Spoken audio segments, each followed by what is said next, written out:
টাকা খুবই পাওয়ারফুল। তাহলে আপনি টাকার জোরে জান্নাত কিনে নিলেন, টাকার পাওয়ারে জান্নাত কিনে নিলেন, কিন্তু ওই পরিমাণ টাকার মালিক হয়ে তো উঠতে হবে। সম্মানিত উপস্থিতি, তো ইবাদতের কমতিতে টাকা গ্রহণ হয়, গুনাহের কাফারে টাকা গ্রহণ হয় দুনিয়াতেই, পরকালে তো হবেই। হজ করতে গেছেন, কোনো একটা ইবাদত পূর্ণ মতো হয়নি, জামরায় পাথর নিক্ষেপ ভালো মতো হয়নি, দিন মিস গেছে, মুয়াল্লিম সাহেব আপনাকে বলবে যে আপনি একটা দুম্বা বা খাসি আল্লাহ রাস্তায় দান করে দেন। তাহলে ইবাদতে যে কমতিটা হয়েছে হজে, ওই কমতিটা রিকভার হয়ে যাবে, পূরণ হয়ে যাবে। রমজান মাসে দিনের বেলায় স্ত্রীর সাথে সাংসারিক জীবনে গেছেন, এটা অনেক বড় কবিরা গুনাহ। এই কবিরা গুনাহ থেকে দুনিয়াতেই মুক্তি হয়ে যাবে। টাকার জোরে একজন গোলামকে আজাদ করে দেন, অথবা টাকার ক্ষমতায় ৬০ জন মিসকিনকে খাওয়ান। তো টাকা দিয়ে দুনিয়াতেই গুনাহের কাফারা এবং নেকির কমতিতে, ইবাদতের কমতিতে রিকভারি হয়। এটা কিয়ামতের মাঠেও হবে। আবার মানুষজন যখন মামলা মোকদ্দমা নিয়ে আসবে তখনও হবে। ফলত কিয়ামতের মাঠে নিশ্চিত জান্নাত পেতে হলে ঘরে বসে থাকার সুযোগ নাই। প্রচুর পরিমাণে হালাল উপায়ে টাকা ইনকাম করতে হবে, আর প্রচুর পরিমাণে সেই টাকা আল্লাহর রাস্তায় দান করতে হবে। তাহলে জান্নাত কনফার্ম, নিশ্চিত করে কিনে নিয়ে দুনিয়া থেকে বিদায় হওয়া যাবে। তো জান্নাত বিক্রি হয়, এটা বুঝালাম। গোলামি থেকে মুক্তির জন্য অর্থনৈতিক মুক্তি জরুরি, এটা কেন? রাসূলুল্লাহ সাল্লাল্লাহু আলাইহি ওয়াসাল্লাম যখন মক্কা থেকে হিজরত করে মদিনায় আসেন, তখন মদিনার সকল টাকা পয়সার মালিক ছিল ইহুদিরা। বাজার ঘাট সব কিছুর কেন্দ্র তাদের হাতে। এখন মদিনা সনদের চুক্তির ভিত্তিতে মুহাম্মদ সাল্লাল্লাহু আলাইহি ওয়াসাল্লাম মদিনা নামক রাষ্ট্রের প্রধানমন্ত্রী। এখন প্রধানমন্ত্রী আমি, কিন্তু টাকার কন্ট্রোল আমার হাতে নাই, তাহলে এই দেশ আমি চালাতে পারবো না, সম্ভব নয়। ওটাকে বলা হয় ঢাল নাই, তলোয়ার নাই, নিধিরাম সর্দার। নামকা অস্তে বসে আছে, কিন্তু ক্ষমতা প্রয়োগের মাধ্যম নাই। তো মুহাম্মদ সাল্লাল্লাহু আলাইহি ওয়াসাল্লাম খুব ভালোভাবে জানতেন যে মদিনার টাকার কন্ট্রোল যতক্ষণ আমার হাতে না আসবে, ততক্ষণ এই মদিনায় প্রকৃত শাসন তৈরি করা কঠিন আছে। ইহুদিদের কাছে নত থাকতে হবে। এই জন্য রাসূলুল্লাহ সাল্লাল্লাহু আলাইহি ওয়াসাল্লাম প্রথম আদেশেই আনসার এবং মুহাজিরদের মধ্যে মুআলাত, আল ওয়ালা, মুআলাতের সম্পর্ক তৈরি করে দিলেন, যে প্রত্যেক আনসার তার যা সম্পদ আছে সেটার একটা অংশ মুহাজিরদের দিয়ে দিবে। কারো 10টা উট থাকলে 5টা দিয়ে দিবে, কারো 10 বিঘা জমি থাকলে 5 বিঘা দিয়ে দিবে। কেন? আনসারীরা কৃষক আর মুহাজিরেরা ব্যবসায়ী, যারা মক্কা থেকে আল্লাহর নবীর সাথে এসেছে, এদের রক্তে ব্যবসা আছে। স্বয়ং রাসূল সাল্লাল্লাহু আলাইহি ওয়াসাল্লাম ব্যবসায়ী। তাহলে মদিনার টাকার কন্ট্রোল হাতে নিতে হলে ব্যবসা করা লাগবে, কৃষি কাজ করে হবে না। আর মদিনার আনসারীরা কৃষক, অতএব ওরা ওদের সম্পত্তি অর্ধেক অর্ধেক করে মুহাজিরদের বুঝিয়ে দিক, মুহাজিররা ওইটা নিয়ে ব্যবসা শুরু করবে। অল্প কয়েকদিনের মধ্যে মদিনার টাকার কন্ট্রোল চলে আসবে মুহাম্মদ সাল্লাল্লাহু আলাইহি ওয়াসাল্লামের সাহাবীদের হাতে। হলোও তাই। আল্লাহর নবীর জীবদ্দশাতে ওসমান বিন আফফান, আব্দুর রহমান বিন আউফ, জুবাইর ইবনুল আওয়াম, এরা মদিনাতে কোটিপতি হয়ে গেল। এবং টাকা দিয়ে যে গোলামি থেকে মুক্তি হয়, রাসূলুল্লাহ সাল্লাল্লাহু আলাইহি ওয়াসাল্লাম যখন মসজিদে নববীর জায়গা নির্ধারণ করলেন, তখন এই মসজিদে নববীর সামনে একটা কুয়া ছিল, যে কুয়ার মালিক ইহুদি। এখন আজকেই সৌদি আরবের সবচেয়ে বড় সমস্যা পানি।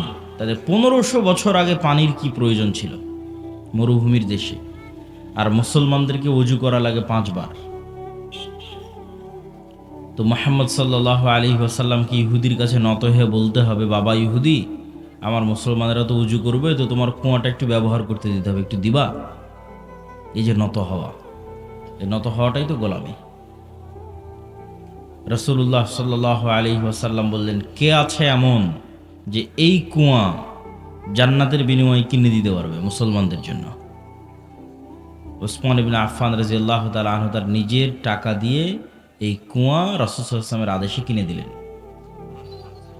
তাহলে ওসমান যদি টাকা ইনকাম না করত আর সেই টাকা দিয়ে যদি কুয়া না কিনে দিত, তাহলে ইহুদির কাছে অনুরোধে মাথা নত হতো মুহাম্মদ সাল্লাল্লাহু আলাইহি ওয়াসাল্লামের।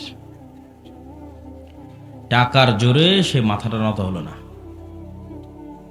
এটাই স্বাধীনতা। ফেরাউন বানু ইসরায়েলকে গোলাম বানাতো তার একটা পদ্ধতি, অনেকগুলো পদ্ধতির একটা পদ্ধতি টাকা। সেটা হচ্ছে কারুনকে দিয়ে প্রচুর পরিমাণে সুদি লোন দিত, সুদের উপর লোন দিত। সুদের উপর লোন দিলে মানুষকে দ্রুত গোলাম বানানো যায়। তো এইটা একটা পদ্ধতি ছিল, টাকার কন্ট্রোল নিজের হাতে রেখে সুদের উপর লোন দিয়ে বানু ইসরায়েলকে গোলাম বানানো। মুহাম্মদ সাল্লাল্লাহু আলাইহি ওয়াসাল্লামের জীবদ্দশায় যে যুদ্ধগুলো হয়েছে, এই যুদ্ধগুলোকে আপাত দৃষ্টিতে দেখলে মনে হয় যে এটি ধর্মযুদ্ধ, হক আর বাতিলের যুদ্ধ। কিন্তু বদরের যুদ্ধের ইতিহাস পড়ে দেখেন, বাস্তবে কিন্তু এটা অর্থনীতির যুদ্ধ, টাকার দ্বন্দ্ব, টাকার যুদ্ধ।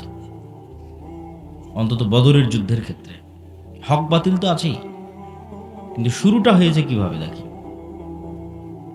এখান থেকে কেবলা কি পিছন দিকে, এইদিকে। এখান থেকে যদি কেবলা এইদিকে হয়, তাহলে আমরা ধরে নিই এই যে এটা হচ্ছে মক্কা, এটা হচ্ছে মদিনা, আর এটা হচ্ছে সিরিয়া, বা আমি যে পারে বসে আছি এটা সিরিয়া, ফিলিস্তিন, জেরুজালেম। আর ওই পাশে এটা হচ্ছে সমুদ্র, লোহিত সাগর। তো ওই মক্কা থেকে আদিকাল থেকে মানুষেরা ব্যবসা করার জন্য এই সিরিয়াতে আসতো, সমুদ্রের ধার দিয়ে, সাইড দিয়ে, কিনারা দিয়ে। আমাদের নবী মুহাম্মদ সাল্লাল্লাহু আলাইহি ওয়াসাল্লাম নিজে স্বয়ং তার চাচা আবু তালেবের সাথে এই রাস্তা দিয়ে সিরিয়াতে ব্যবসা করতে এসেছে। এখন মুহাম্মদ সাল্লাল্লাহু আলাইহি ওয়াসাল্লাম যখন মক্কা থেকে হিজরত করে মদিনায় চলে আসলেন, মদিনায় আসার পরে তিনি ওই যে ব্যবসায়িক রাস্তা, ওই যে ব্যবসায়িক রুট, ওই ব্যবসায়িক রুটটা বন্ধ করে দিলেন। বিজনেস রুট বন্ধ মক্কার কাফের মুশরিকদের জন্য, যে ওদেরকে তো মদিনার এই সমুদ্র পার হয়ে সিরিয়াতে আসতে হবে। তো রাসূলুল্লাহ সাল্লাল্লাহু আলাইহি ওয়াসাল্লামের বিজনেস রুট বন্ধ করে দেওয়ার কারণে আবু সুফিয়ান আর সিরিয়া থেকে মক্কায় ফিরে যেতে পারে না। কেননা মধ্যের যে রাস্তা, এই রাস্তার কন্ট্রোল মুহাম্মদ সাল্লাল্লাহু আলাইহি ওয়াসাল্লামের হাতে, কেননা মধ্যে মদিনা পড়েছে। তখন সে সাহায্য চেয়ে পাঠায় মক্কাতে আবু জাহালের কাছে, যে বিজনেস রুট যদি ক্লিয়ার না থাকে ব্যবসা করব কি দিয়ে, ব্যবসা বন্ধ হয়ে গেলে খাবো কি। আর মদিনায় যাওয়া হয়নি মুহাম্মদ সাল্লাল্লাহু আলাইহি ওয়াসাল্লামের শুক্রবার 7 দিন, এখনই বিজনেস রুট বন্ধ করে দিয়েছে, কাল পাওয়ারফুল হলে কি করবে। তাহলে ঘটনা দেখেন, এটা টাকার কন্ট্রোল কার হাতে থাকবে, অর্থনীতির কন্ট্রোল কার হাতে থাকবে, এটা মুহাম্মদ সাল্লাল্লাহু আলাইহি ওয়াসাল্লাম খুব ভালো বুঝতেন। তখন যুদ্ধ হলো বদরের। এই জন্য বদরের যুদ্ধ মদিনার মধ্যে হয়নি, বদরের যুদ্ধ হচ্ছে সমুদ্রের ধারে, মদিনা থেকে 250-300 কিলোমিটার দূরে। এত দূর চলে গেছে রাসূল সাল্লাল্লাহু আলাইহি ওয়াসাল্লামের সাহাবীরা বিজনেস রুট বন্ধ করার জন্য, মদিনা থেকে 300 কিলোমিটার দূরে, সমুদ্রের ধারে। আপনাদের কারো যাওয়ার সুযোগ হলে দেখবেন যে মদিনা থেকে কত দূরে বদর, সমুদ্রের ধারে। তো সম্মানিত উপস্থিতি, টাকা অর্থনীতি গোলামি থেকে মুক্তির একটা মাধ্যম। দুঃখজনক হচ্ছে আজকের মুসলমানেরা, এটা আজকের মুসলমানদের যে স্বভাব এবং বৈশিষ্ট্য, এটা আজ থেকে 1400 বছর আগের মুসলমানদের স্বভাব এবং বৈশিষ্ট্য ছিল না। আল্লামা ইকবাল লিখেছেন, নাহি মাকাম কি খুগর তবিয়তে আজাদ, হাওয়ায়ে সাইরে মিসালে নসিম পয়দা কর।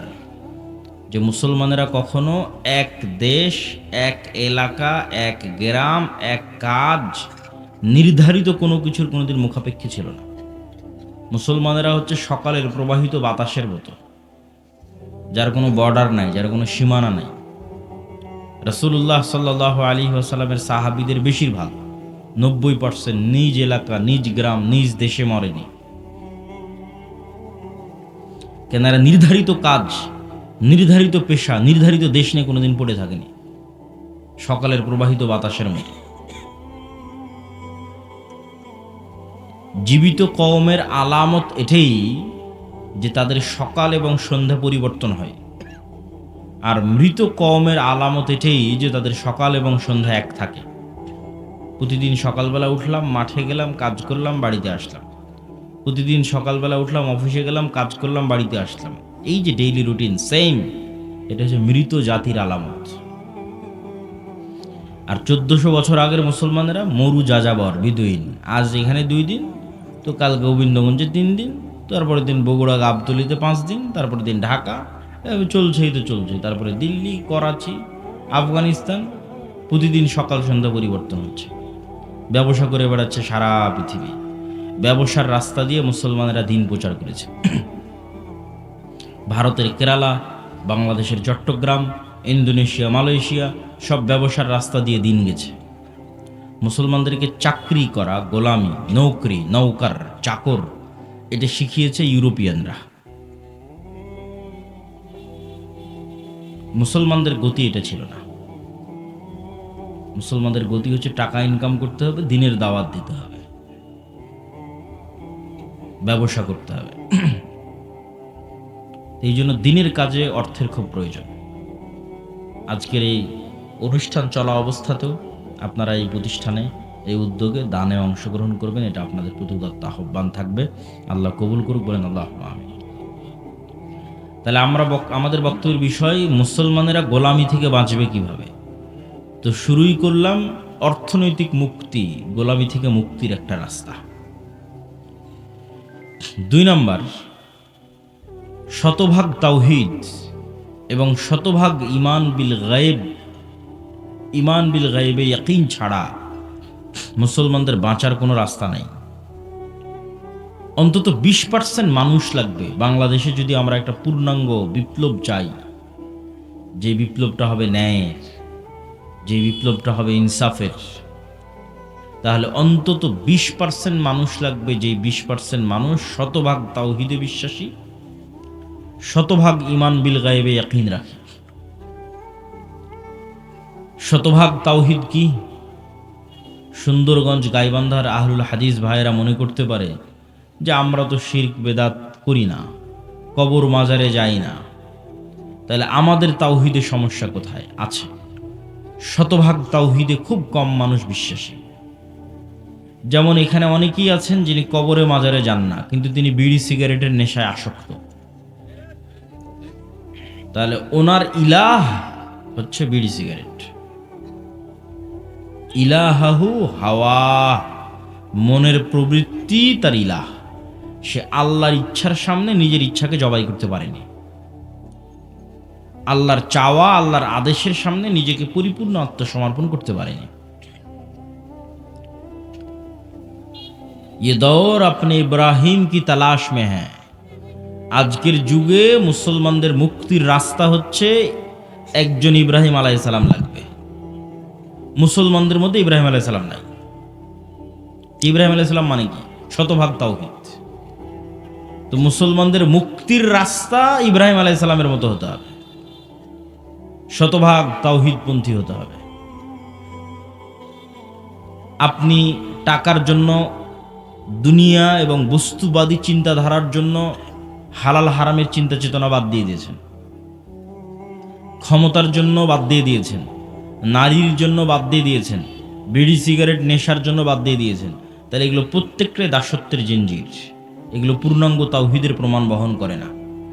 যখন আপনি সব কিছু থেকে মুক্ত, আপনার হৃদয়, আপনার কলব যখন টাকার প্রাধান্য থেকে মুক্ত, টাকার আধিপত্য থেকে মুক্ত, দুনিয়ার খ্যাতির নেশা থেকে মুক্ত, দুনিয়ার ক্ষমতার লোভ থেকে মুক্ত, নারীর নেশা থেকে মুক্ত, বিড়ি সিগারেট জুয়া ফ্রি ফায়ার পাবজি এগুলোর নেশা থেকে মুক্ত, এই কলব শুধু ওটাই পছন্দ করে যেটা আল্লাহ পছন্দ করে, শুধু ওটাই ভালোবাসে যেটা আল্লাহ ভালোবাসে, ওটাই করতে মনে চায় যেটা আল্লাহ সুবহানাহু ওয়া তাআলা বলেছেন, ওইটাকে ঘৃণা করে যেটাকে আল্লাহ সুবহানাহু ওয়া তাআলা ঘৃণা করেছেন। এইভাবে যখন ইব্রাহিম আলাইহিস সালাতু ওয়াস সালামের মতো হয়ে যাবে, এবার গোলামি থেকে মুক্তির রাস্তা শুরু হয়ে যাবে। রাষ্ট্র কিভাবে তৈরি হয়? ইবনু খালদুন লিখেছেন, রাষ্ট্রের অন্যতম একটা ভিত্তি হচ্ছে আসাবিয়া। কোনো নির্দিষ্ট একটা জিনিসের উপর কঠোরতা। পৃথিবীর সব রাষ্ট্র কোনো না কোনো একটা জিনিসের উপর কঠোর হওয়ার মাধ্যমে ওই রাষ্ট্র গড়ে উঠেছে। যেমন এখনকার যত নেতা দেখতে পাবেন বাংলাদেশের অথবা এরকম মুসলিম দেশের, সবার মুখে দেখবেন জিকির চলে, গণতন্ত্র গণতন্ত্র, আমরা গণতান্ত্রিক রাষ্ট্র তৈরি করব, গণতন্ত্রের জন্য আন্দোলন করেছি, গণতন্ত্রের জন্য জীবন দিয়েছি, গণতন্ত্রমুখ। তাহলে এই রাষ্ট্রটা তৈরি করা হচ্ছে গণতন্ত্রের উপরে, এটাই আসাবিয়া। ঠিক ভারতের ওদেরকে দেখবেন ওরা কিসের উপর রাষ্ট্র তৈরি, হিন্দুত্ববাদ হিন্দুত্ববাদ হিন্দুত্ববাদ, এইটাই ওদের আসাবিয়া। তো আপনি মুসলমানেরা ততক্ষণ পর্যন্ত স্বাধীন হতে পারবেন না যতক্ষণ না আপনি আপনার দিনের উপর কঠোর হতে পারবেন। এইটার উপর ভিত্তি করে রাষ্ট্র তৈরি হয়ে যাবে, আপনিও স্বাধীন হয়ে যাবেন, রাষ্ট্র স্বাধীন হয়ে যাবে। কিন্তু শতভাগ তাওহীদপন্থী হতে হবে, নিজের দিনের উপর কঠোর হতে হবে, নিজের দিন নিয়ে কোনো হীনম্মন্যতা থাকা যাবে না। যেমনটা ইহুদিদের মধ্যে কোনো হীনম্মন্যতা নাই, তাদের দিন নিয়ে তাদের মধ্যে কোনো হীনম্মন্যতা নাই। আপনাদের চেয়ে বেশি টুপি ইহুদিরা পরে, আপনাদের চেয়ে বেশি দাড়ি ইহুদিরা রাখে, শতকরা, সংখ্যায় নয়। মানে বাংলাদেশের 16 কোটি মুসলমান, তো 16 কোটি মুসলমানের কত কোটি দাড়ি রাখে, এটার পার্সেন্টেজ কত, সেই পার্সেন্টেজের কথা বলতেছি। এটা নয় যে না গুনলে তো দেখা যাবে যে 1 কোটি মানুষ দাড়ি রাখে, তো ইহুদির সংখ্যা তো 1 কোটি নয়। কিন্তু ইহুদির সংখ্যা যদি 10 লক্ষ হয় তো তার 9 লক্ষ দাড়ি রাখে। তাহলে বাংলাদেশের মুসলমানের সংখ্যা 16 কোটি হলে অন্তত 15 কোটিকে দাঁড়িয়ে রাখতে হতো, তাহলে বোঝা যাবে যে আপনি ইহুদির চেয়ে বিজয়ী। তো ইহুদিরা ওদের দিনের ওপর কট্টর, শতভাগ কঠোর। পৃথিবীর কে কি বললো সেটা না পরোয়া করে না, কে সন্ত্রাসী বলবে, কে কি বলবে, এটার কোনো পরোয়া নাই। ওর ভাষা, ওর ল্যাঙ্গুয়েজ, ওর আদর্শ, ওর আকিদা, ওর দিনের উপর কঠোর হওয়ার মাধ্যমেই ওকে স্বাধীন হতে হবে, মুক্তি নিতে হবে, কোনো রাস্তা নেই। কিন্তু দুঃখজনক হচ্ছে যে আমরা মুসলমানেরা চিন্তা করি 47 এই দেশ তৈরি হলো ইসলামের ওপর, ভারত তৈরি হলো সেকুলারিজমের ওপর, আর সেই ভারতই 70 বছর পর কট্টর হিন্দুত্ববাদী হয়ে গেল। আর 70 বছর পর আমরা কি বলছি, যে আমরা সেকুলার, আমরা ধর্মনিরপেক্ষ, আমি অনেক ভালো, আমি মৌলবাদের সাথে নাই, আমি ইসলামের সাথে নাই। এটাই তো দাসত্ব, এটাই তো গোলামি।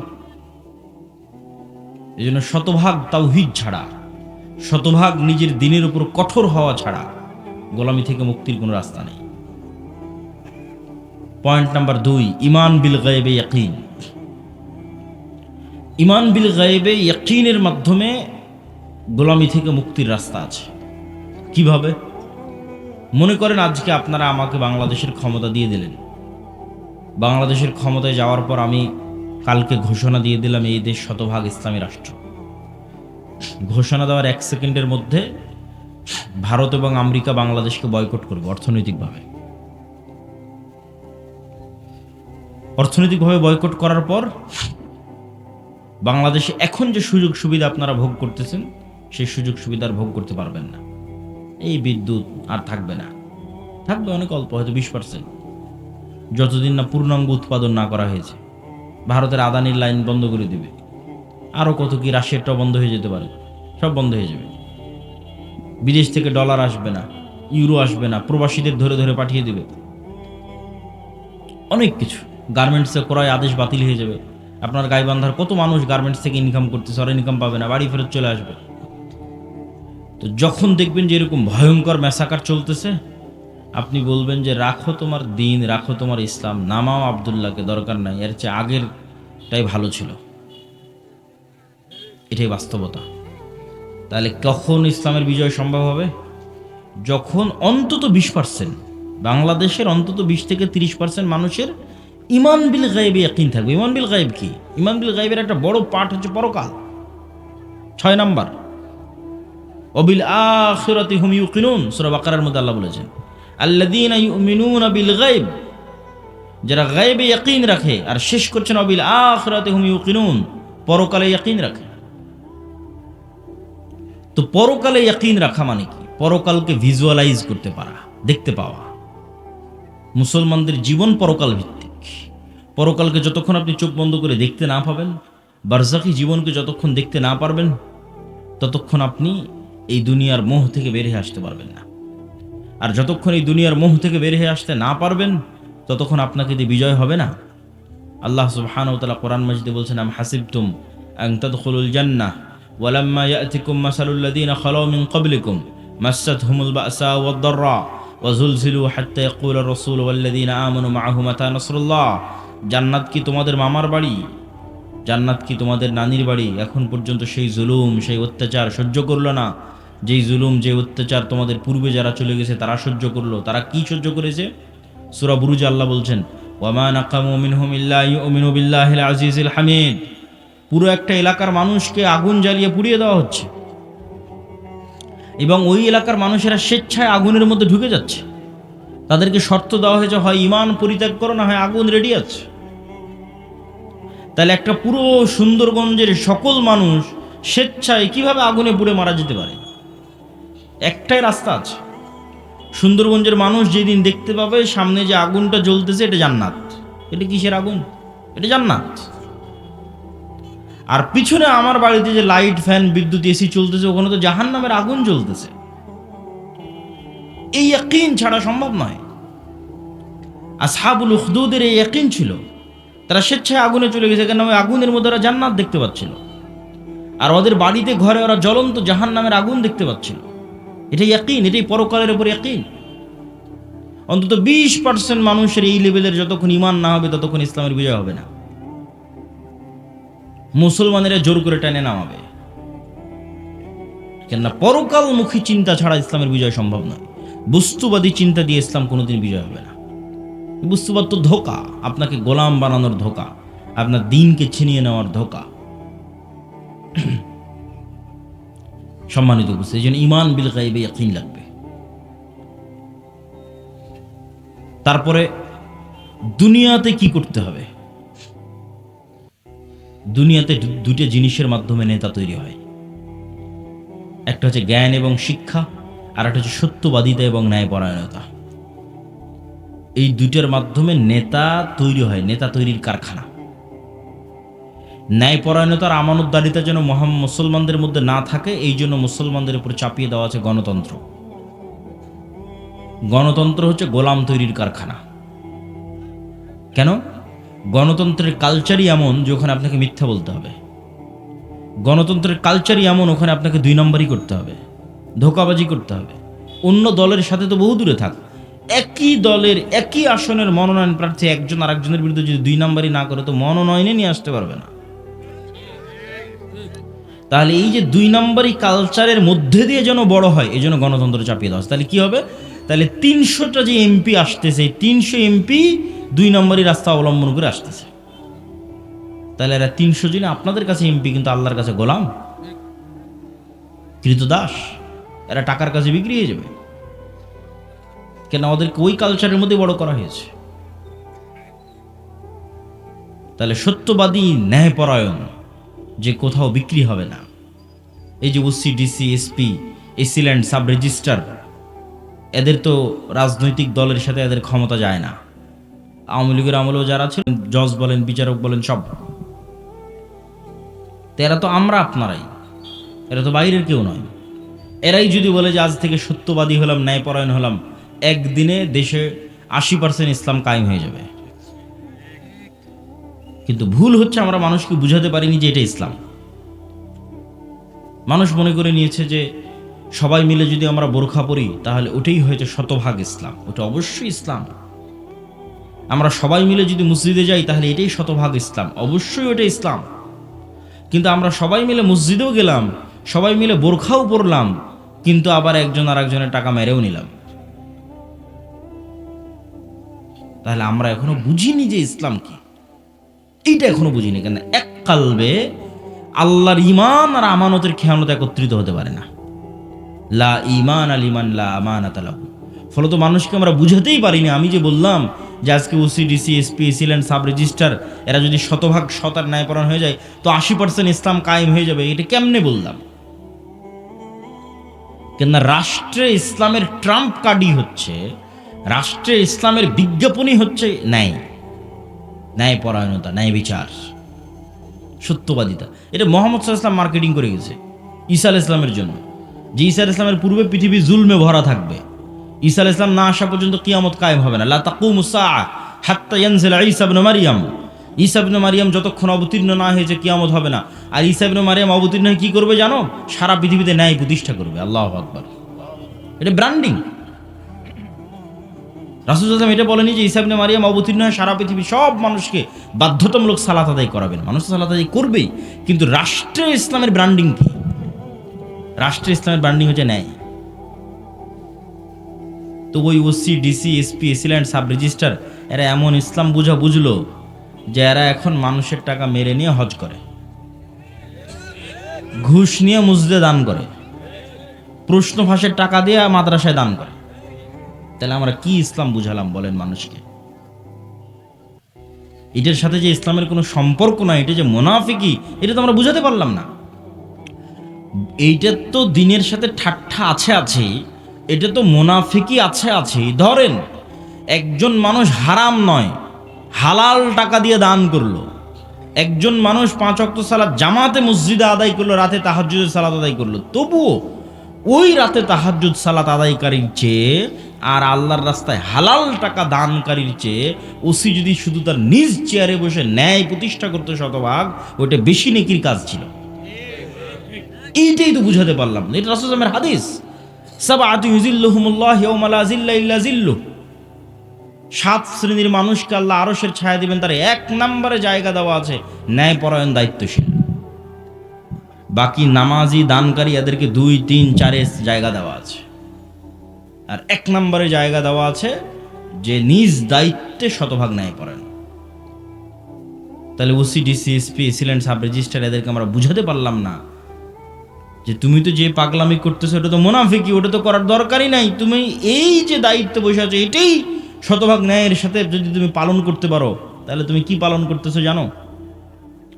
রব্বুল আলামিনের গুণে গুণান্বিত হচ্ছ। রব্বুল আলামিন আল্লাহ, তার সবচেয়ে বড় গুণ হচ্ছে তিনি ন্যায়পরায়ণ, জুলুম করেন না। মানুষ হয়ে তুমি মানুষের উপর শতভাগ ন্যায় করতেছো, দিস ইজ এ মিরাকল। মানুষ হয়ে তুমি রব্বুল আলামিনের যে গুণ, যে উনি কারো উপর জুলুম করবেন না, সেটা তুমি বাস্তবায়ন করতে, এটা অনেক মহৎ গুণ, বিশাল গুণ। কিন্তু এটা আমরা মানুষকে বুঝাতে পারলাম না। ইসলাম কি এটা মানুষকে বুঝাতে আমরা ব্যর্থ।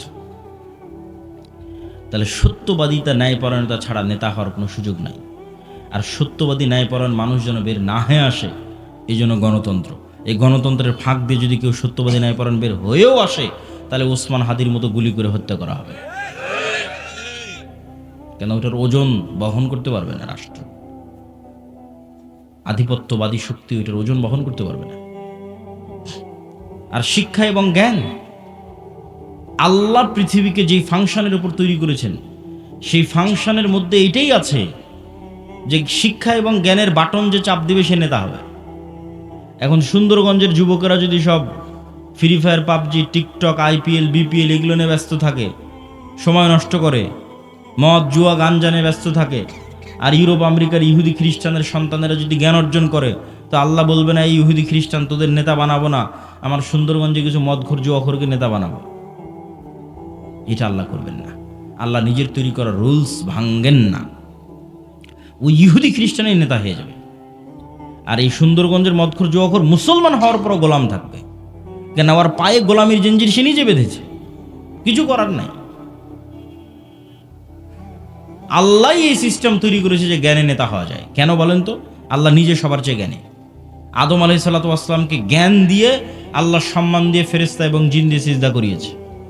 ইবলিস করেনি, ইবলিস বোঝেইনি, ইবলিসের প্রশ্নই ভুল।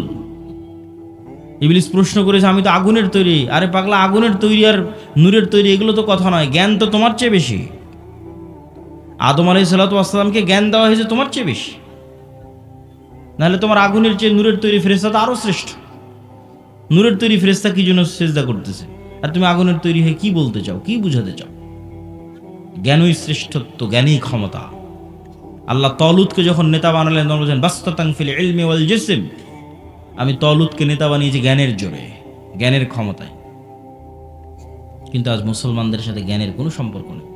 বই পুস্তক পড়ার কোনো সম্পর্ক নাই। তাহলে কিভাবে নেতা হবেন? গোলামির জিঞ্জির তো আমরা আমাদের পায়ে নিজেরাই বেঁধেছি।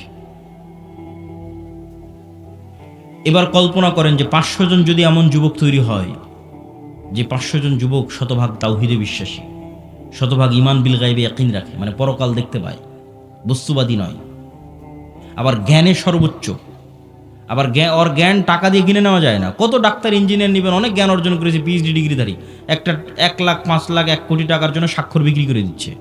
বন্দরে বসে আছে, চিটাগাং বন্দরে, মেডিকেলগুলোতে বসে আছে, গাড়ি হাদিয়া দিবে, কোম্পানির ওষুধ লিখবে। ও কি জ্ঞানী নয়? জ্ঞানী, কিন্তু ওর জ্ঞানকে বিক্রি করে দিয়েছে, ন্যায়পরায়ণ নয়। তাহলে কল্পনা করেন যে 500 এরকম যুবক তৈরি হয়েছে যারা সর্বোচ্চ ডাক্তার, সর্বোচ্চ ইঞ্জিনিয়ার, কিন্তু বিক্রি হয় না, কেউ কিনতে পারে না ওদেরকে, ন্যায়পরায়ণ, সত্যবাদী, আবার তাওহীদে সর্বোচ্চ, শতভাগ তাওহীদে বিশ্বাস রাখে, আবার ঈমান বিল গায়বে ইয়াকিন রাখে। এদেরকে পরাজিত করবে এরকম কোনো শক্তির জন্মই হয়নি পৃথিবীতে। কিন্তু হ্যাঁ, এরকম 500 যুবক তৈরি হয়ে গেলে তারা পৃথিবীর জন্য, সাম্রাজ্যবাদী শক্তির জন্য হুমকি। তখন তারা এদেরকে ধ্বংস করতে চাইবে, হত্যা করতে চাইবে। আর যখন ধ্বংস এবং হত্যা করতে চাইবে, তখন আল্লাহর সাহায্য লাগবে। আল্লাহর সাহায্য ছাড়া মুসলমানদের বিজয় আগেও কোনোদিন হয়নি, পরেও কোনোদিন হবে না। দুনিয়ার শক্তিতে মুসলমানদের বিজয় হয় না। দুনিয়ার শক্তি চেষ্টার অংশ। বিজয় হয় কি দিয়ে? একটু কথা বলেন তো, কি দিয়ে বিজয় হয়? আল্লাহর সাহায্য দিয়ে বিজয় হয়। তা আল্লাহর সাহায্য কেমনে পাবেন? আল্লাহর সাহায্য পাওয়ার জন্য দুটো বড় মাধ্যম আছে, প্রযুক্তি আছে, অস্ত্র আছে আল্লাহর সাহায্য পাওয়ার। একটা সালাত আর একটা জিকির। 5 ওয়াক্ত সালাতের তো লাগবেই। 5 ওয়াক্ত সালাতের পরে আরো একটা সালাত খুবই পাওয়ারফুল, এটা হচ্ছে রাতের সালাত। আর জিকির তো আছেই, কিন্তু জিকিরের মধ্যে একটা জিকির খুবই পাওয়ারফুল, এটা হচ্ছে সকাল সন্ধ্যার জিকির। কিন্তু এই সালাত এবং এই জিকির কেন পাওয়ারফুল, এই সালাত এবং জিকির দিয়ে কেমনে আল্লাহর সাহায্য আসবে, এটা একটু বুঝে তারপরে আমাদেরকে সামনের দিকে আগাতে হবে। দেখেন, এখান থেকে ঢাকা অথবা আমেরিকা অথবা রাজশাহীতে কোনো ভালো টিচার যদি থাকে, তার সাথে আপনি অনলাইনে ক্লাস করতেছেন লাইভ, অথবা অনলাইনে ফোনে কথা বলতেছেন লাইভ। তো এই যে অনলাইনে ফোনে লাইভ কথা বলতেছেন, লাইভ ক্লাস করতেছেন, লগ ইন করে পাসওয়ার্ড দিয়ে, তো হাজার হাজার কিলোমিটার দূরে থাকা টিচারের মুখোমুখি হয়েছেন ইন্টারনেট দিয়ে, জুম দিয়ে, হোয়াটসঅ্যাপ দিয়ে। তো এইটা যে প্রযুক্তি, এই প্রযুক্তির চাইতেও লক্ষ কোটি গুণ টপ লেভেলের প্রযুক্তি হচ্ছে আমি দুনিয়াতে বসে আছি আর আমার সাথে 7 আসমানে থাকা রব্বুল আলামিন লাইভ কানেক্টেড হবেন। ওটা হচ্ছে সালাত। রব্বুল আলামিনের সাথে, রব্বুল আলামিন 7 আসমানে, আরশে, আমি দুনিয়ায়, কিন্তু মুখোমুখি হবো লাইভ, সরাসরি কথা হবে। ওটার প্রযুক্তি সালাত, ওটার জন্য সালাতে দাঁড়াতে হবে, সিস্টেম ওইটা, ফরম্যাট ওইটা, যেটা আমার পূর্বের বক্তা বলছিলেন, এটা গায়েবে নির্ধারিত ফরম্যাট, লাউহে মাহফুজে নির্ধারিত ফরম্যাট। সেম হুবহু ওই ফরম্যাট যখন আপনি ধারণ করবেন, কানেকশন তৈরি হয়ে গেছে। ফরম্যাটে উল্টাপাল্টা হয়ে গেলে কানেকশন হবে না, নেটওয়ার্ক কাজ করবে না, অ্যাক্টিভ হবে না, ফাংশন করবে না। এই জন্য ফরম্যাট হুবহু ওইরকমই থাকা লাগবে, যেমনটা লাউহে মাহফুজে, লাউহে মাহফুজ থেকে জিব্রাইল, জিব্রাইল থেকে মোহাম্মদ সাল্লাল্লাহু আলাইহি ওয়াসাল্লাম, মোহাম্মদ সাল্লাল্লাহু আলাইহি ওয়াসাল্লাম থেকে কোরআন এবং হাদিসে। তো কোরআন এবং হাদিসে যেভাবে ফরম্যাট দেওয়া আছে ওটাই হতে হবে। তাহলে ওই ফরম্যাট দিয়ে আপনি এখন জমিনে বসে থেকে রব্বুল আলামিনের সাথে কানেকশন হবে। ঠিক যেমন আমরা আমাদের মোবাইলের পাসওয়ার্ড ওপেন করতেছি ফিঙ্গারপ্রিন্ট দিয়ে, ফেস ভেরিফিকেশন দিয়ে। ওই ফেস ভেরিফিকেশন যখন নেয় তখন বলে ডানে তাকাও, বামে তাকাও, উপরে তাকাও, তাহলে পুরো ফেসটা নেয়, পুরো ফেসটা মোবাইলের কাছে থাকলো, পরে যখনই আমার ফেসটা দেখে চিনতে পারে, সাথে সাথে খুলে যায়। তো আজকের যুগে, আধুনিক যুগে অনেক দরজা আছে, দেখবেন ফিঙ্গারপ্রিন্ট দিয়ে দরজা ওপেন হয়। আমাদের গাড়ির চালক কি এসে পৌঁছেছে? ভাই পৌঁছেছে? তো দেখবেন যে ফিঙ্গারপ্রিন্ট দিয়ে দরজা ওপেন হয়, কার্ড পাঞ্চ করে দরজা ওপেন হয়। তো মনে করেন আমরা অত্যাধুনিক প্রযুক্তির একটা দরজার সামনে দাঁড়িয়ে আছি, যেই দরজা পাসওয়ার্ড অনেক কঠিন, প্রচুর ভ্যারাইটিস পাসওয়ার্ড। যেমন মোবাইলের পাসওয়ার্ড দেওয়ার সময় ওরা কী বলে যে শুধু ইংরেজি লিখিও না, সংখ্যা দাও, 1 2 3 4 দাও, 1 2 3 4 পরে হ্যাশ দাও, স্টার দাও, যত রকমের দিতে পারো তত পাসওয়ার্ড শক্ত। তো পাসওয়ার্ড অনেক শক্ত, নির্ধারিত সময়ে আসতে হবে, নির্ধারিত সময় ছাড়া কাজ করবে না, দরজা খুলবে না। নির্ধারিত সময়ে আসতে হবে, পবিত্র অবস্থায় আসতে হবে। পবিত্র হওয়ারও ফরম্যাট দেওয়া আছে। মানুষ বুঝতেছে না কি ব্যাপার, আমি পেশাব পায়খানা করলাম কিন্তু হাত কেন ধুচ্ছি? এটা তো গায়েবে নির্ধারিত ফরম্যাট, এটা তো প্রযুক্তি। পেশাব পায়খানা করে এসে মাথা কেন মাসাই করতেছি? তো লাউহে মাহফুজ এভাবে নির্ধারণ করা আছে, এইটা ওইটার সাথে মিলে যাবে, তখনই তো কানেকশন তৈরি হবে, তখনই তো যোগাযোগ তৈরি হবে। আসলে যখন আপনি নির্ধারিত সময় যখন পবিত্র অবস্থায় দাঁড়ালেন, এটা একটা ফরম্যাট, এর সাথে একটা আওয়াজ আছে, সাউন্ড আছে। আলহামদুলিল্লাহ রাব্বিল আলামিন আর রহমানির রহিম, রুকুতে যখন গেলেন এটা একটা ফরম্যাট, ওর সাথে একটা সাউন্ড আছে, সুবহান রাব্বিল আযীম। সিজদায় গেলেন, ওর সাথে একটা সাউন্ড আছে, সুবহান রাব্বিল আলা। এই ফরম্যাট, সাউন্ড, দাঁড়ানো, সময়, নিয়াত, কালব কানেক্টেড, চোখ সিজদায়, সব যখন মিলে গেছে, তখন তো সামনের দরজা উন্মুক্ত হবে। ধরতে পেরেছে পরিপূর্ণভাবে, তখন আল্লাহর সাহায্যের দরজা উন্মুক্ত হবে, আল্লাহ সুবহানাহু ওয়া তাআলার রহমত পাওয়ার দরজা উন্মুক্ত হবে। এটাই সালাত। সালাত ছাড়া মুসলমানদের বাঁচার কোনো রাস্তা নাই। সালাত ছাড়া মুসলমানদের মুক্তির কোনো রাস্তা নাই। কেন? সাত আসমানের সাথে যোগাযোগই হবে না। 5 ওয়াক্ত সালাতে যে নেওয়ার নামই নাই, গন্তিতেই নাই, আল্লাহর কাউন্টের মধ্যেই নাই। তো ওকে দিয়ে কি কাজ হবে? ওর ভোটেরও কোনো দাম নাই, ওর মিছিলেরও কোনো দাম নাই, ওর তাকবীরেরও কোনো দাম নাই, ভ্যালুলেস। 16 কোটি বেনামাজি ভোট দিয়ে যদি বলে ইসলাম বিজয় করবে, এটা মিথ্যা কথা। তা আল্লাহর খাতাতে নেই কিসের ইসলাম? তো 7 আসমানের সাথে যতক্ষণ সম্পর্ক না থাকছে, রব্বুল আলামিনের সাথে যতক্ষণ কানেকশন না থাকছে, ততক্ষণ এইটা দিয়ে আল্লাহ সুবহানাহু ওয়া তাআলার সাহায্য আসবে না, ইসলামেরও বিজয় হবে না। নিজের ব্যক্তি স্বার্থ আদায় হতে পারে, নিজের দুনিয়াবি কিছু লাভ লোকসান হতে পারে, ইসলামের নয়। এই জন্য সালাত ছাড়া কোনো রাস্তা নাই। মুসলমানকে সালাত আদায় করতেই হবে। এই জন্য রাসূলুল্লাহ সাল্লাল্লাহু আলাইহি ওয়াসাল্লাম সূর্যগ্রহণে সালাত, চন্দ্রগ্রহণে সালাত, বৃষ্টি প্রার্থনায় সালাত, যুদ্ধের মধ্যে সালাত। যুদ্ধের মধ্যে সবাই মিলে যুদ্ধ করলে তো যুদ্ধ আরো জমে। তা না করে বলছে সালাতের সময় হয়ে গেছে, অর্ধেক যুদ্ধ করো, অর্ধেক সালাত আদায় করো। কেন? তোমাদের এই যুদ্ধ সবাই মিলে যুদ্ধ করলে বিজয় হবে, ওই থিওরিতে এই যুদ্ধ চলে না। এটা যদি জিহাদ ফি সাবিলিল্লাহ হয়, জিততে হলে রব্বুল আলামিনের সাহায্য লাগবে। রব্বুল আলামিনের সাহায্য আসার জন্য ওই যে ফরম্যাটে দাঁড়াতে হবে, প্রযুক্তি ইউজ করতে হবে। তাহলে আসমান থেকে সাহায্য নামা শুরু করবে। আর আসমান থেকে সাহায্য না নামলে তোমাদের বিজয় হবে না। এই জন্য সালাত আদায় করা ছাড়া মুক্তির কোনো রাস্তা নেই। আর একটা বলেছি, জিকির। জিকির কেন পাওয়ারফুল? জিকির কেন শক্তিশালী? জিকির কেন পাওয়ারফুল, শক্তিশালী? এটা বুঝতে হলে আপনাকে বুঝতে হবে শব্দ, আওয়াজ, বাক্য কেন শক্তিশালী। আজকে আমরা যেই বিশ্বে দাঁড়িয়ে আছি, এই বিশ্বটার আধুনিক সভ্যতা দাঁড়িয়ে আছে যে আমি আব্দুল্লাহ এখান থেকে বলবো, আমার এই আওয়াজটা মোবাইলে ক্যাপচার করবে, মোবাইল থেকে নেটওয়ার্কে দিবে, দিয়ে এখন আমার কথা এখন আমেরিকাতে বাজতেছে। এই কেমনে আমেরিকা গেল? এটা আলোর মধ্যে দিয়ে আমার কথা ট্রান্সফার হয়ে যাচ্ছে। আমার চেহারা, ছবি, ভিডিও আলোর মধ্যে দিয়ে ট্রান্সফার হয়ে যাচ্ছে। এটা পৃথিবী যেদিন থেকে সৃষ্টি হয়েছে ওই দিন থেকেই হয়, মানুষ জানতো না। এই গায়েব আল্লাহ উন্মোচন করেছে 50 বছর 60 বছর হচ্ছে মানুষের জন্য। তো এটার উপরে এই আধুনিক সভ্যতা টিকে আছে। কিন্তু এই আধুনিক সভ্যতার চেয়েও পাওয়ারফুল অত্যাধুনিক প্রযুক্তি হচ্ছে শব্দভিত্তিক, আওয়াজ ভিত্তিক প্রযুক্তি। কিন্তু ওর ধারে কাছে বিজ্ঞানীরা নাই। বিজ্ঞানীদের ওই লেভেল পর্যন্ত জ্ঞান পৌঁছেনি। কিন্তু ওই লেভেল পর্যন্ত কিছু জ্ঞান আল্লাহ আবার সুলাইমান আলাইহিস সালামকে দিয়েছিলেন। বলেন আল্লাহু আকবার। তাহলে সুলাইমান আলাইহিস সালাম আজ থেকে 1000 বছর আগে কোন লেভেলের জ্ঞান অর্জন করেছিল? যেমন আমার এখানে যদি একজন চাইনিজ বসে থাকে, ও আমার একটা কথা বুঝতে পারবে, খালি আওয়াজ ওর কানে যাবে। কি যাবে? আওয়াজ। তো এটা এক ধরনের আওয়াজ। আমি যে বাংলা বলতেছি, this is one kind of sound, এটা একটা আওয়াজ। আপনি বুঝতেছেন, আরেকজন বুঝে না। ঠিক এখানে এসে একটা চাইনিজ যদি বক্তব্য দেয়, আপনি খালি আওয়াজই শুনতে পাবেন। কি যে আওয়াজ, অর্থ জানি না। তাহলে অবশ্যই এই ধরনের কোনো একটা আওয়াজের সিস্টেম আছে, ফরম্যাট আছে, যেটা আপনি উচ্চারণ করলে গরুতে বুঝে নেবে যে কি বললো। বলেন আল্লাহু আকবার। ওইটা আমাদের ব্রেনে আল্লাহ দেয়নি, ওটা সুলাইমান আলাইহিস সালামকে দিয়েছিল। কোন বাক্য, কোন আওয়াজ উচ্চারণ করলে আমি পিঁপড়াকে বলতে পারবো, পিঁপড়া তুমি ডানে যাও, এটার একটা আওয়াজ আছে। এই আওয়াজের জ্ঞান আল্লাহ কাকে দিয়েছিল? বলেন না যে কাকে দিয়েছিল?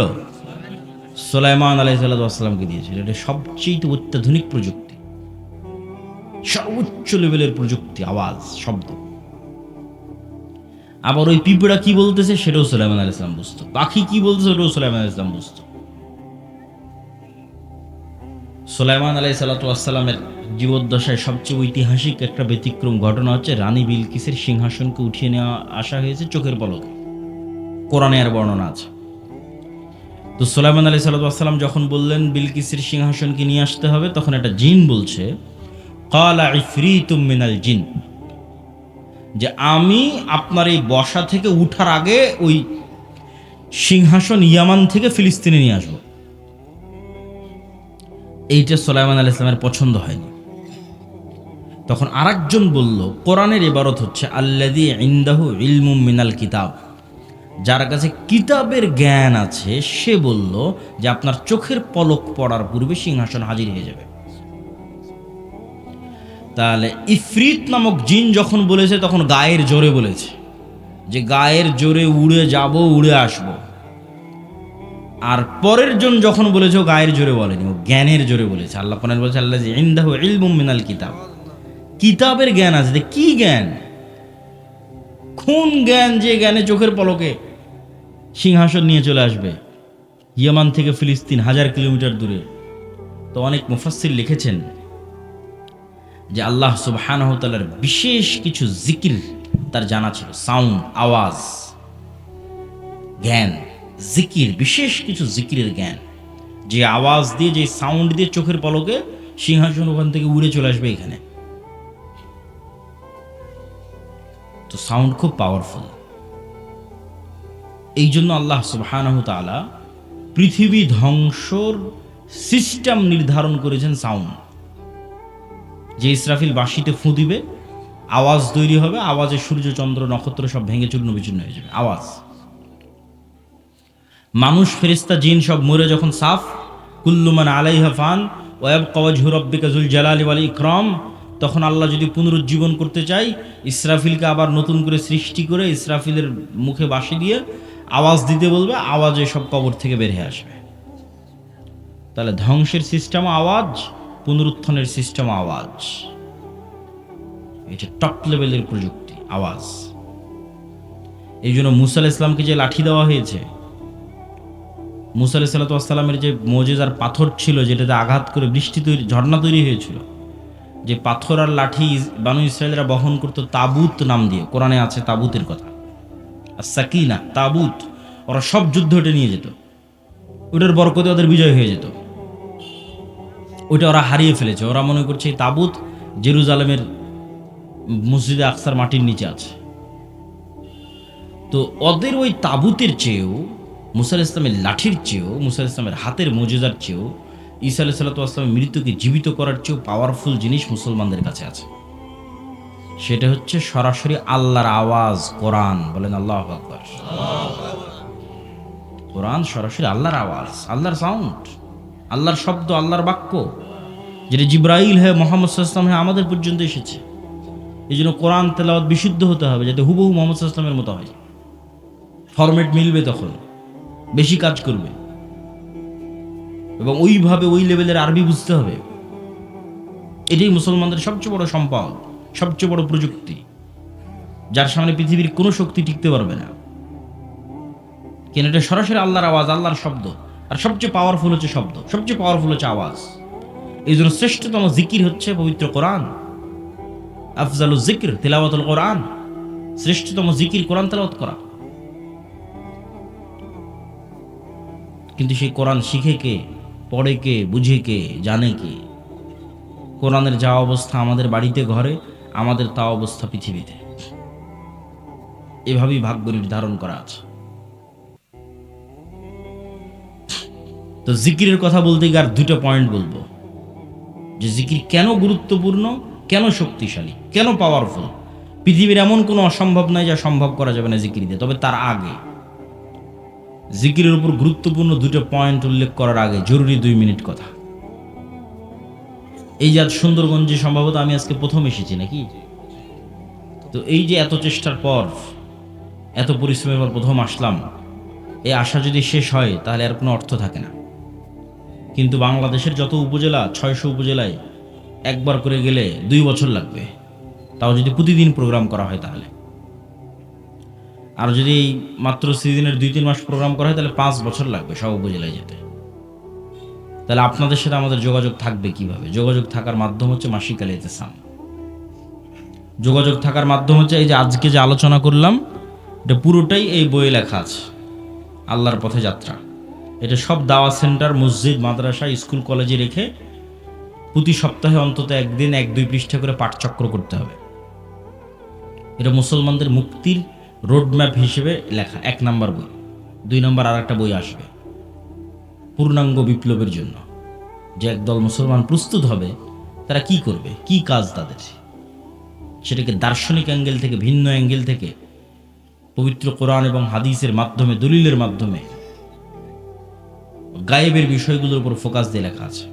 শয়তান, ফেরেশতা, রূহ, নফস, ইমান বিল গায়েব, জিকির, সালাত, এগুলোর উপর ফোকাস দিয়ে লেখা আছে। তো আমাদের বই পুস্তক এবং মাসিক আল ইতিসাম এগুলো আপনাদের সাথে, আমাদের সাথে আপনাদের স্থায়ী সম্পর্ক ধরে রাখবে। 2 নম্বর হচ্ছে মক্তব। বুড়ো মানুষদের বিপ্লব হবে না, এখানে বেশিরভাগই বৃদ্ধ মানুষ বসে আছে। বিপ্লবের জন্য নতুন প্রজন্ম লাগবে। এই নতুন প্রজন্মকে কোথায় পাবে? মাদ্রাসায় আছে 2% করে, মাদ্রাসায় আসে 2%। সারা বাংলাদেশের যত স্টুডেন্ট 2% মাদ্রাসা।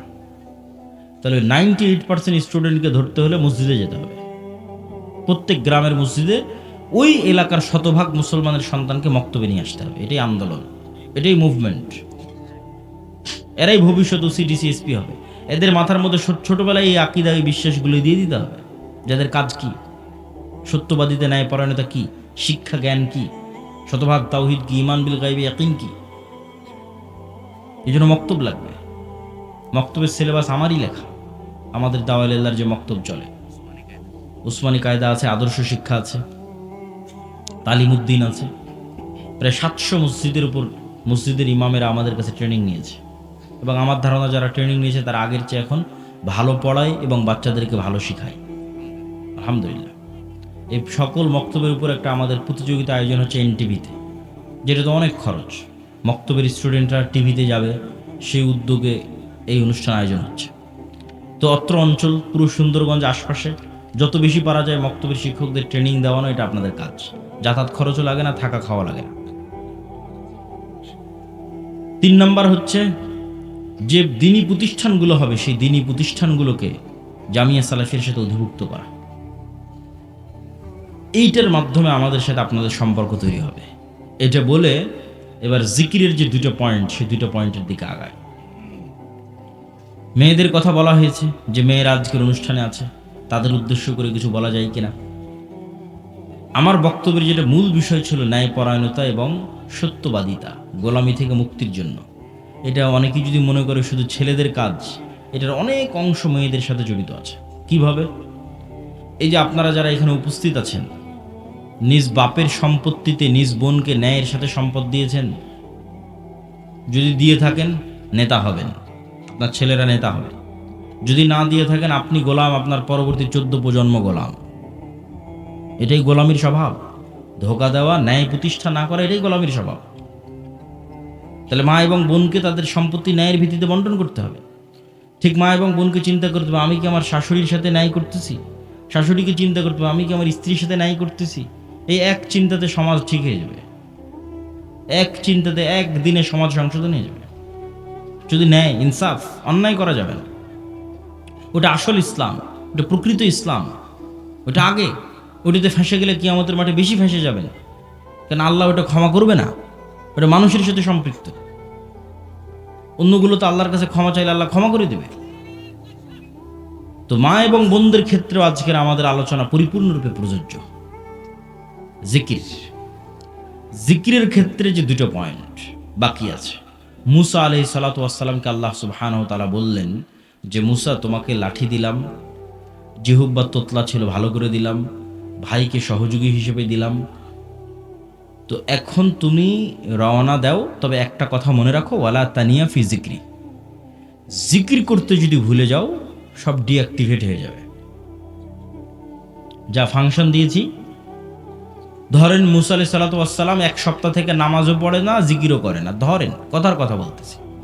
তার মানে মুসা আলাইহিস সালামের কলব আল্লাহর সাথে কানেক্টেড নাই। সালাতের প্রযুক্তিও ব্যবহার করেনি, জিকিরের প্রযুক্তিও ব্যবহার করেনি, কলব রব্বুল আলামিনের সাথে কানেক্টেড হতে পারেনি। এখন যদি ওই লাঠি 1000 ছাড়ে জীবনে সাপ হবে না, ও ডিঅ্যাক্টিভেট হয়ে গেছে। সমুদ্রের মধ্যে মারলে রাস্তা তৈরি হবে না। যেভাবে তোমাদের ফেসবুক, হোয়াটসঅ্যাপ, ফেসবুক কর্তৃপক্ষ মেটা ডিঅ্যাক্টিভেট করে দেয়, ডিঅ্যাক্টিভেট হয়ে গেছে।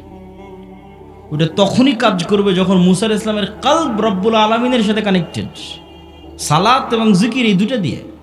ওটা আল্লাহ বলে দিচ্ছে, ওয়ালা তানিয়া ফি জিকরি, খবরদার আমাকে স্মরণ করতে বলিও না, তোমার কলবকে আমার সাথে কানেক্টেড থাকতে হবে, তাহলে তোমার হাতের লাঠি সমুদ্রে মারলে রাস্তা তৈরি হয়ে যাবে। আল্লাহু আকবার। এই জন্য জিকিরের কোনো বিকল্প নাই। দোয়াতে নিজের প্রয়োজন বেশি থাকে, যে আল্লাহ আমাকে এটা দাও, টাকা পয়সা দাও, ছেলেকে প্লাস দাও, মেয়ের ভালো পাত্রে বিবাহ দিয়ে দাও, ধন সম্পদ দাও, আল্লাহ দ্রুত বিয়ের ব্যবস্থা করে দাও, কত রকমের সব নিজের প্রয়োজনের দোয়া দিয়ে ভরা। মানুষ দোয়া করবে, আল্লাহ পছন্দ করে, কোনো সমস্যা নেই। কিন্তু জিকিরে নিজের প্রয়োজন থাকে না। জিকির শুধু আল্লাহর বড়ত্ব, আল্লাহর মহত্ব, আল্লাহর গুণগান, আল্লাহর পবিত্রতা, আল্লাহর শ্রেষ্ঠত্ব, বান্দার কোনো স্বার্থ নাই। জিকির ফেরেশতাদের ইবাদত, জিকির আমার আশেপাশে যা আছে সবগুলোর ইবাদত। আল্লাহ সুবহানাহু ওয়া তাআলা বলছেন, এটা একটা গায়েবের নিউজ। এটাতে বক্তব্যের শেষের দিকে চলে যাও। ইউসাব্বিহু লিল্লাহি মা ফিস সামাওয়াতি ওয়া মা ফিল আরজ, আসমান জমিন এবং তার মধ্যে যা কিছু আছে, এই প্যান্ডেল, ওই টিস্যু, এই গায়ের জামা, ওই মোবাইল ক্যামেরা, এই মাটি, সব 24 ঘন্টা তাসবিহ পড়তেছে। আল্লাহু আকবার। এই তাসবিহ পড়ার আওয়াজ আছে, আমি এমনি বলি না, আওয়াজ সবচেয়ে পাওয়ারফুল। আপনি পিঁপড়া চলার আওয়াজ যেমন শুনতে পান না, এটাও শুনতে পান না, কিন্তু এই পিঁপড়া চলার আওয়াজ ঠিকই হাতি শুনতে পায়, আল্লাহর অন্য প্রাণী শুনতে পায়, আপনি পান না, কিন্তু আওয়াজ হচ্ছে। আমাদের এই গায়ের এই জামা আওয়াজ করে করে তাসবিহ পড়তেছে। শুধু কি এটা ভয়ঙ্কর না, এর চেয়ে বড় ভয়ঙ্কর হচ্ছে আমরা যখন তাসবিহ পড়ি তখন এরা বুঝে। রাসূলুল্লাহ সাল্লাল্লাহু আলাইহি ওয়াসাল্লাম বলেন, মুয়াজ্জিন যখন আজান দেয়, আর আজানের আওয়াজ যতদূর পর্যন্ত যায়, জীবজন্তু, জড়বস্তু, জড় পদার্থ, কীট পতঙ্গ, পঙ্গপাল সব এই আওয়াজ বুঝে এবং এই আওয়াজের পক্ষে কিয়ামতের মাঠে সাক্ষী দিবে। তাহলে চারপাশের জীবজন্তু, সৃষ্টি জীবের ইবাদত হচ্ছে তাসবিহ, জিকির। ফেরেশতার ইবাদত তাসবিহ, জিকির। তাহলে এবার আপনিও যখন সকাল সন্ধ্যা জিকির করবেন, তাসবিহ পাঠ করবেন, তখন আপনার জন্য পৃথিবীর সব কিছু সহজ হয়ে যাবে। 5 ওয়াক্ত সালাত, রাতের সালাত এবং সকাল সন্ধ্যার জিকির মুসলমানদের সবচেয়ে বড় অস্ত্র। আর এই পবিত্র কোরআন, আল্লাহর সাহায্য আসমান থেকে জমিনে নামিয়ে আনার জন্য।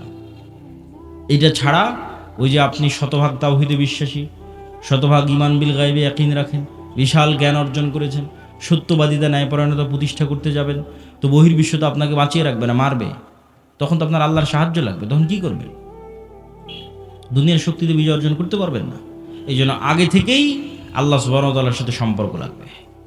এই জন্য সালাত লাগবে, রাতের সালাত লাগবে, সকাল সন্ধ্যার জিকির লাগবে।